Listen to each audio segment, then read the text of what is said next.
मेरे प्यारे साथियों, वाहिगुरु जी का खालसा, वाहिगुरु जी की फतेह।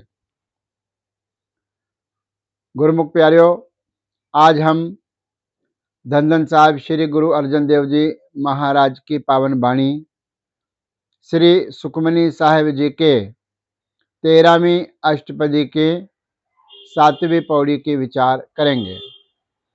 इस 7वीं पौड़ी के अंदर गुरु महाराज हमें क्या पावन उपदेश कर रहे हैं। आओ हम चित्त वृत्तियों को एकाग्र करें कुछ समय के लिए और गुरुवाणी का अर्थ चिंतन करें। और इस प्रकार से आरंभ है। संत का दोखी बिगड़ रूप होए जाए। सारे अष्टपदी के अंदर जो संत का दोखी है अथवा संत का निंदक है, उसके अलग अलग अवस्थाओं का वर्णन इस पूरे अष्टपदी में हुआ है। पिछले पौड़ियों में भी हमने यही श्रवण किया है कि संत का दोखी कैसा होता है।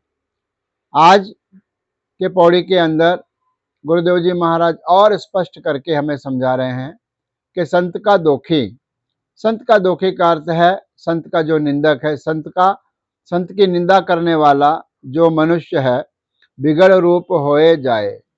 बिगड़ रूप का अर्थ है वह बिगड़ी हुई शक्ल का स्वरूप का हो जाता है। अर्थात जब संत की निंदा करता है व्यक्ति, तो उसका व्यक्तिमत्व ऐसा हो जाता है कि दूसरे लोगों को उसके पास आने का मन नहीं करता, इच्छा नहीं होती। इसे कहा है बिगड़ रूप। और वह स्थूल रूप में भी वह जो है बहुत अच्छा सुंदर नहीं नजर आता, बिगड़ा हुआ नजर आता है। संत के दोखी को दरगह मिले सजाए। आगे कहते हैं कि जो संत का दोखी है उसको दरगह का अर्थ है उस परमात्मा की दरगाह में, सचखंड में, यमराज के पास, उसके कचहरी के अंदर मिले सजाए। अलग अलग प्रकार की सजाएं मिलती है, क्योंकि संत की निंदा करना सबसे बड़ा दोष है, सबसे बड़ा पाप है, इसलिए उसको अलग अलग प्रकार की वहां पर सजाएं मिलती है। फिर कहते हैं संत का दोखी सदा सहकाई है। जो संत का दोखी है, निंदक है, वह सदा सहकाई एक अर्थ है तड़पता रहता है, आतुर और व्याकुल रहता है, सहकता रहता है, कभी उसके मन को चैन नहीं आता। संत का दोखी ना मरे ना जीवाइए। उसके मन की अवस्था ऐसी होती है, वह इतना बेचैन रहता है और इतना तड़पता रहता है कि उसकी गिनती जो है ना मरने वालों में है ना जीवित रहने वालों में है। ना वो मरा हुआ है ना वो जीवित है, दोनों की बीच की अवस्था है उसकी। मर भी नहीं रहा और जी भी नहीं रहा, तो उसको कहते हैं ना मरे ना जीवाइए। ना मर रहा है, ना ही अच्छे ढंग से जी पा रहा है, इसलिए ऐसी जो विकृत अवस्था उसकी होती है जो संत की निंदा करता है। फिर कहते हैं संत के दोखी की पूजे न आशा। जो संत का दोखी है उसकी किसी भी प्रकार कोई आशा, मन की इच्छा पूरी नहीं होती। संत का दोखी उठ चले निराशा। इसलिए जो संत का दोखी है वह इस जगत से निराश ही होकर के चले जाता है। निराश का अर्थ है जिसकी मन की कोई इच्छा पूरी ना हो और अपने इच्छाओं को उठ चले निराशा, इस जगत से निराश ही होकर चला जाता है। उसके मन की कोई इच्छाएं, आकांक्षाएं और मन की कामनाएं पूरी नहीं होती। फिर कहते हैं संत का दोख न तृष्ट कोई।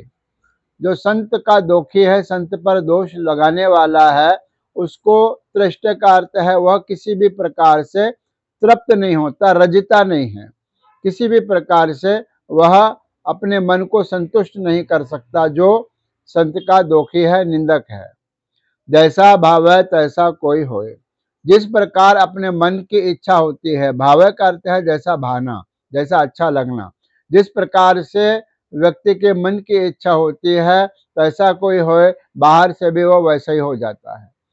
अर्थात जो हमारे मन के अंदर चल रहा है उसी प्रकार से हमारा व्यक्तिमत्व बन जाता है। जैसा भाव है, जिस प्रकार से ठीक लगता है जीव को, वो वैसा ही बन जाता है।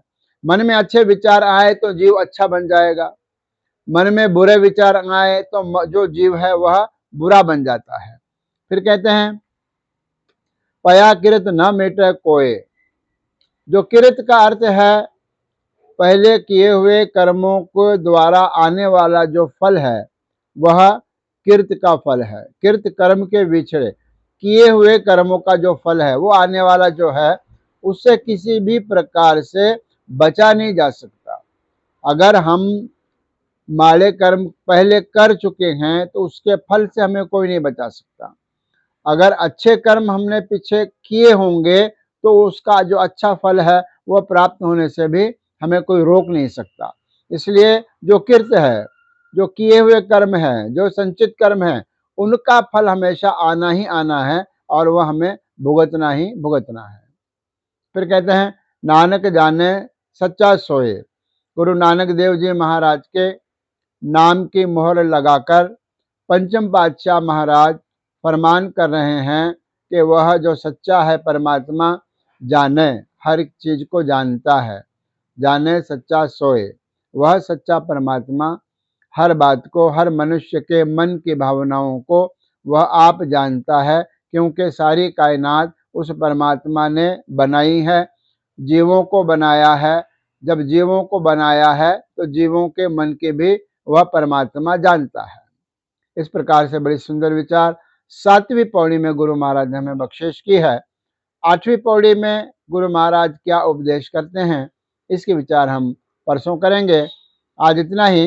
धन्यवाद।